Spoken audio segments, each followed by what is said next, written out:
the day I'm recording this, there are not quite 2 million apps available on the Apple iOS App Store. That's the App Store for iPhone and iPad devices primarily, though some measurements of this kind include apps for the Apple Watch as separate from their iPhone kin. And the numbers will get fuzzier in the near future, as Apple is in the midst of a change in their hardware-software setup, which will likely result in more crossover applications that work on both their Mac computers and their more portable iOS devices. Those caveats in mind, though, at the moment, there are somewhere between 1.8-ish and 1.96-ish million apps on the iOS App Store, and that compares to not quite 3 million, something like 2.87-ish million, to be more precise, apps that are available in the Google Play App Store, the one that is used by Android devices. Despite, or perhaps in some ways because of, that app availability gap, Apple makes quite a bit more money from their App Store than Google does. After a pandemic-attributed bump in the third quarter of 2020, Apple is expected to make about $19 billion from their App Store this year, which is up 31% from 2019, when they made about $14.5 billion. Google Play, in contrast, only brought in about $10.3 billion, which isn't nothing, and is a more significant increase of 33.8% year on year, but still, about 50% more apps, but about 50% less income from those apps. That paints a pretty illustrative picture of the common narrative of the competition between these two options, namely that Apple's App Store is the far more lucrative one, while Google's is the more expansive in terms of both users and the number of available apps,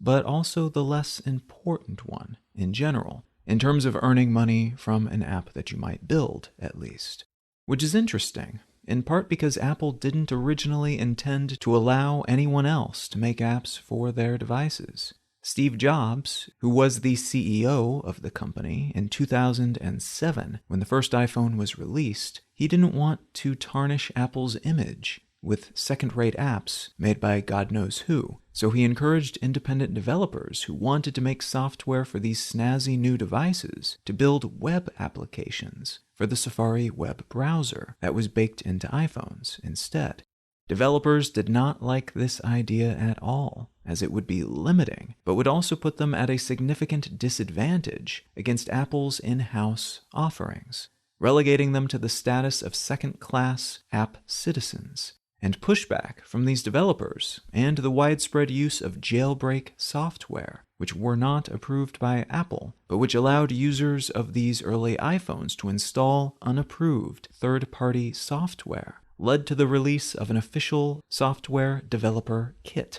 in early 2008, which allowed developers to create their own official Apple-approved App Store downloadable iPhone apps. The iPhone App Store was opened to the public in July of 2008 and was preloaded on the iPhone 3G, the first iPhone to offer support for the then still newfangled 3G mobile standard, which allowed users of phones and smartphones to engage with more types of media than was previously possible or feasible due to the larger bandwidth potential that it supplied. In 2009, Apple augmented its App Store offerings by making in-app purchases a thing, which allowed developers to make their apps free, but with paid upgrades, once a user had downloaded it onto their device. This option made the freemium model very popular and substantially increased the revenue that app makers were earning, and also, as a direct consequence,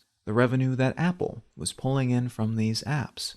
Apple's business model for their App Store, pretty much since the beginning, has been to take a cut of all business that occurs on their platforms through this store. In practice, that typically means shaving 30% off the top of whatever is paid through the store or via these in-app purchases, which is often only a fraction of $1 at a time, or maybe a few bucks if they're lucky. But when you have that much activity on a platform, billions of transactions a year, that adds up. as we can clearly see from that aforementioned $19 billion 2020 revenue figure. While this approach to app monetization has been incredibly lucrative for some, birthing an entire new industry within the software world, and outpacing many other far older and mature segments of that industry, not everyone is a big fan of this approach or this business model. There have been outcries from the very beginning, for instance, from those who wished to have more powers within the iOS operating system, because Apple has built what's often called a walled garden, rather than a more open and flexible system, which allows Apple to retain far more control over which apps can do what within iOS. And as a consequence, what sorts of apps are even a possibility. They also retain a great deal of control over exposure for apps within the iOS community, because they control the storefront and the pricing, which means they can pre-install their own Apple-made apps on devices and put them at the top of search results within the App Store, which makes it a lot less likely that folks will seek out alternatives from other developers and find them within the App Store if they do. The pricing angle of these complaints is a little more pernicious, but potentially just as impactful. If you're Apple, you don't have to pay 30% of your app-related revenue to Apple. Or if you did, it would just be a wash, because it would start and end at the same place. If you're another app developer, though, that 30% share for Apple has to be baked into your business model, because it's a reality of operating within the App Store and ecosystem. Some developers call it the Apple tax, because it works in a similar way as a government-mandated tax. That pseudo-tax means that if a third-party developer wants to make an app that competes with an Apple-made app, that third-party developer has to either price their offering higher, because they have to make 30% more than Apple on it to account for that fee, or they have to be a lot more efficient, which in some cases means providing an inferior service for the same price. That 30% then, while sensical to some because of the services Apple provides in keeping the App Store relatively free of malicious applications, and relatively friendly and easy to navigate for those using it, looks like a massive barrier to operation and innovation to others. What I'd like to talk about today is a significant pushback effort against the so-called Apple tax that has existed in various forms over the past few years, but which exploded in 2020, and why 2021 might be the year that developers finally have a viable alternative to the iOS App Store on Apple-made devices, and an alternative that Steve Jobs might have even appreciated, even if today's Apple leadership may not.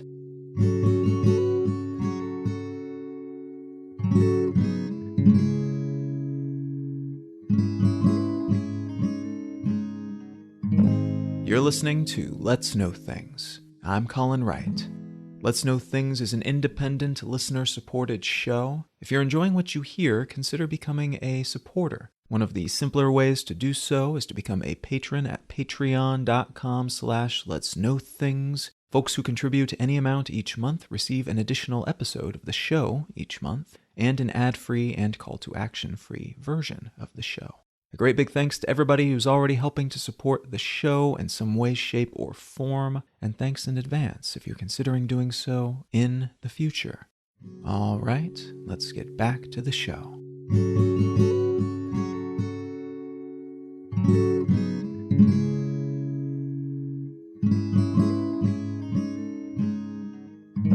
The article I'd like to start with today comes from VentureBeat, and it's entitled GeForce Now Debuts on iOS via the Web with Fortnite Coming. GeForce Now is a cloud video game service owned and operated by NVIDIA, which is a US tech company that is best known for its graphic processing units, or GPUs, and for its System on a Chip units, or SoCs, both of which are used extensively throughout the technology world. The former primarily in video game consoles and high-end computers, and the latter for all sorts of mobile devices, including the interactive dashboards on some Tesla and Audi automobile models, and the popular Switch portable video gaming console made by Nintendo. NVIDIA also makes their own line of consumer-facing products, including the Shield line of gaming and media devices and their consumer-grade GPU boards, which bear the same GeForce moniker as their cloud service. The GeForce Now service, then, has some credibility behind it because it's made and operated by a company that is heavily involved across the video gaming industry. And that's part of why they've been able to get over 5 million users to pay them for a service that, while functional, is by most accounts, like competing cloud gaming services, still not fully baked. It's usable, but generally not as frictionless as playing on a console or a nice gaming-optimized computer. That said, this is arguably not entirely their fault, as cloud gaming in general is plagued by issues related to internet connectivity, as much as or more than issues stemming from the companies providing said services. Which makes sense, because cloud gaming typically involves connecting a device to a bunch of powerful computers elsewhere, maybe a very distant elsewhere, and using your device as normal, but having every button push command and subsequent on-screen behavior jump back and forth between you and that distant warehouse full of processors. Even operating at full tilt with the might of a supercomputer processing the graphics and such, it still takes fractions of a second for the resultant data telling your device's screen what happens so it knows what graphical elements to display to move from point A to point B. Thus, even the highest rated of these services tends to suffer under high-octane, fast-paced gaming conditions, and perhaps especially fast-paced multiplayer gaming conditions, because then fewer, relatively low-powered computations can be relegated to your device's internal hardware, so there's even more back and forth required. 5 million people being willing to pay for this sort of imperfect setup, then, says something about the quality of the product. That's a high number for this still somewhat niche facet of the larger gaming world. The story here is that GeForce Now, which launched as a beta in 2013, deployed its own multi-platform client for Windows and Mac computers in 2017, and has since expanded to Android devices, its own Shield devices, and Chromebook devices, will soon be available on iOS devices through the Safari web browser as well, and is in fact already available in its beta pre-official release incarnation through that browser. GeForce is joined by other companies, primarily but not exclusively gaming companies, in its attempt to bypass Apple's iOS App Store by refocusing on a web-based product, meaning that they can make it available in the browser for anyone who can access the web. And thus, folks who want to play more games on these other companies' gaming app stores on their Apple devices will just use the web instead of the official Apple App Store to do so. The other companies attempting this same kind of meandering App Store bypass, by the way, are also quite significant players in this space. Google, Microsoft, and Amazon, via their respective Stadia, Project xCloud, and Luna cloud gaming platforms, are all building, intending to build, or in the beta stage of having launched their own web-optimized App Store alternatives, focused on selling cloud-playable games to users on Apple and other devices. Users who were previously either inaccessible through these devices because of limitations placed on such games in the official App Store for both Apple and Android devices, or inaccessible because Apple's 30% cut of all sales within the official App Store made the business model for such games unworkable for the companies operating these platforms. And that same 30% applies to the Android store. So it wouldn't be sustainable for them to cut Apple in for that much if they wanted these services to be profitable. That's part of the argument anyway. Browser-based games have been available in various forms more or less since the beginning of the web, but the sophistication of such games has ebbed and flowed based on the standards, programming languages, media delivery systems, and other such infrastructure available and common at the time.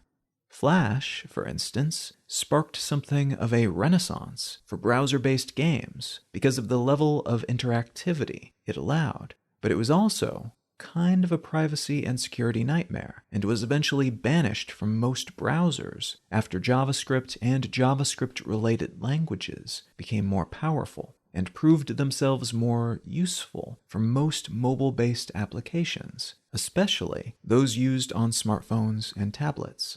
Other projects and protocols have popped up over the years, and there's a lot you can do with the still relatively simple tools available in most modern browsers. But those capabilities are especially limited in terms of real-time and video communication compared to what's possible using a separate app. In other words, the things that apps and other sorts of software are great at, the web is only just barely sort of capable of doing in most cases. And some things that are technically possible within browsers require so much effort by the device in question and so much data from the internet that they aren't really practically doable in anything but the most pre-planned optimal lab settings, as opposed to being functional within the real world. There's a relatively new open source project called WebRTC that may bring an end to that state of affairs, however, at least in terms of some of the barriers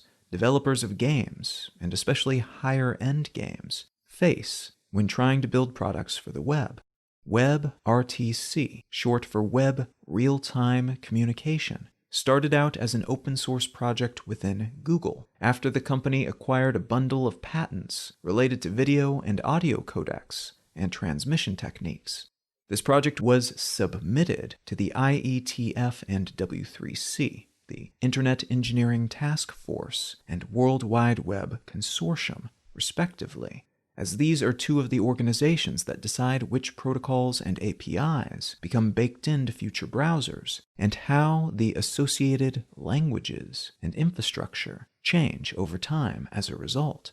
This standard was first applied in 2011, and 2 years later in 2013, the first cross-browser video call took place, followed by the first cross-browser data transfer in 2014. If you've ever wondered why all of a sudden it seems like more companies and social networks have video chat services built right inside the browser, rather than requiring the download of a separate piece of software like Zoom or Skype, WebRTC is the answer. It set the standards for the web browser to be able to utilize a device's camera and microphone to send and receive real-time video, voice, and data, including things like screen sharing between devices. This standard also provides the missing framework for the App Store-like functionality cloud gaming companies require to bypass Apple's official App Store and make their own, completely within the browser, without having to sacrifice too much functionality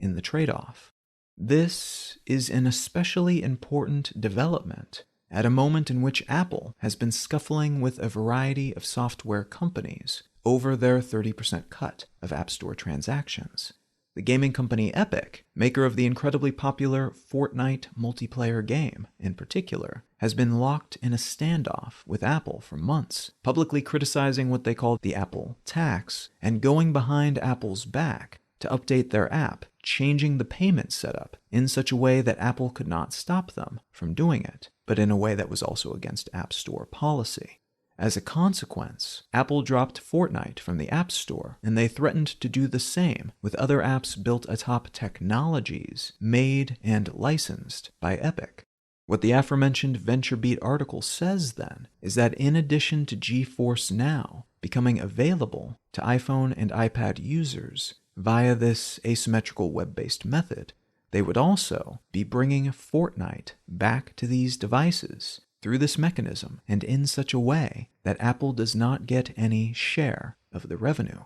As of the day I'm recording this, Fortnite's addition to this service has been announced, but they're still working on the peculiarities of the touch-based system used in browser. I mentioned before that WebRTC and other modern standards have allowed browsers to catch up with the functionality of separate software in many regards, but not all regards, and this is one of those not quite there yet categories. In some cases, for some types of input, there are fewer and less sensitive levers available to pull, and thus clever workarounds are required to build these web-based apps on par with their App Store-based kin. That said, the promise of this approach for many types of games and the ability to use this method to bypass Apple's App Store tax has many gaming platforms and developers hopping on board, with all sorts of deals being made between the entities making the browser-based investments and platforms, and those with games and other sorts of software that want to sell them through these channels. This collection of technologies is interesting unto itself, because it potentially allows folks with even fairly weak, cheap devices, like Chromebook laptops, to play high-end games that would typically require a $500 console to play at a reasonable standard of quality. The possibilities of cloud computing applied to gaming, then, is itself quite the story, but the fact that the web as a communication channel is far more open than other walled garden types of channels, like single company-owned and operated app stores, that is also a story here. Consider what this might mean for Apple, a company that is in an age in which the smartphone market is more or less saturated, especially on the higher end, where they tend to apply more of their effort. They are a company increasingly reliant on service-based fees to keep their books balanced and growing. It's unlikely that any company can grow forever, and despite years of impressive consistent growth, it could be that changes in the hardware consumption market, paired with an alternative option to the previously necessary official app store, could choke off some of the newly important revenue streams at a moment in which it would be most inconvenient for their numbers. Because there are so many, and in particular so many large entities investing in this space, all at once, too, there's a good chance that it won't be a fly-by-night operation that is too rife with frictions for anyone to actually try. Even though, especially at first, it will almost certainly take a few more steps to buy and play a game bought through an unofficial app store on an Apple device. And even though there are still countless flaws within the cloud gaming space as a whole, including those introduced by having to present those games via a web browser rather than a private app, with time, that process and those frictions will likely be smoothed out, and shortcuts will be implemented and become more familiar, if indeed the web continues to evolve in a way that is favorable for this type of real-time transmission, enabling more and more convenient interaction with cloud-based components and with other people using other devices. There are already quite a few progressive web apps, which are basically software-like applications that run in browsers, available, ranging from audio editors and recording interfaces to games and social networks and spreadsheet-focused office tools. These web-based applications are becoming more powerful and intuitive, and though still clunky in some regards, because they're generally built to run on essentially any device, and any sized screen, any operating system, and a slew of different modern browsers, that versatility may prove a more compelling offering than the far more specific and thus limited offerings that we typically think of when we think about software today. There's still quite a lot of work to be done, if this is to be the case, of course, and we're at the beginning of the very early stages of deployment for these sorts of apps. So it could be that all of their potential is actually for naught because of some unforeseen but ultimately vital flaw. Perhaps something security-related, as concerns are already being aired about the potential for WebRTC-enabled browsers to compromise the privacy of users utilizing VPNs because they can expose the true rather than the faked IP address of a user without that user realizing it. Or perhaps because of something related to the umbilical the internet becomes when a huge chunk of your processing is taking place elsewhere, rather than on your own device. As with any new technology that seems to be a big deal, in other words, it's possible that the obvious most popular use cases for WebRTC and similar technologies could end up being something else entirely. And it could be that tiny issues aggregate into massive problems that kneecap their potential in the high-end gaming space before it has a chance to demonstrate the upsides to a sustainable number of users.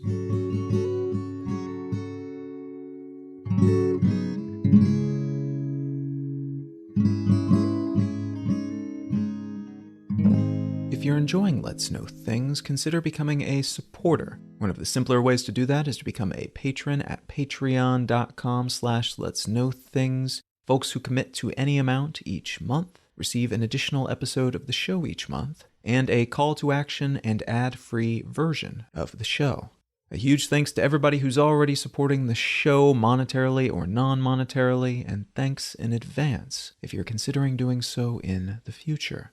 The book that I'd like to recommend today is actually one of the great courses. So I believe there's a video version. I listened to the audiobook version. There's probably a written version as well, but the audiobook version was solid. And the title of this book is Games People Play: Game Theory in Life, Business, and Beyond by Scott Stevens. Game theory is an interesting concept because it is a bit anachronistic in that its heyday was during the Cold War between the United States and the Soviet Union in the late 20th century. But some elements of it still apply in seemingly incredibly mundane situations. And there are concepts that we take for granted within the world of communication, within the world of marketing and business, and within the world of estimating and probability that is actually derived from the larger body of game theory. And so rather than this being a course on how to be manipulative or how to fake out an enemy superpower, one of the most valuable aspects of game theory and the way that it's taught in this course,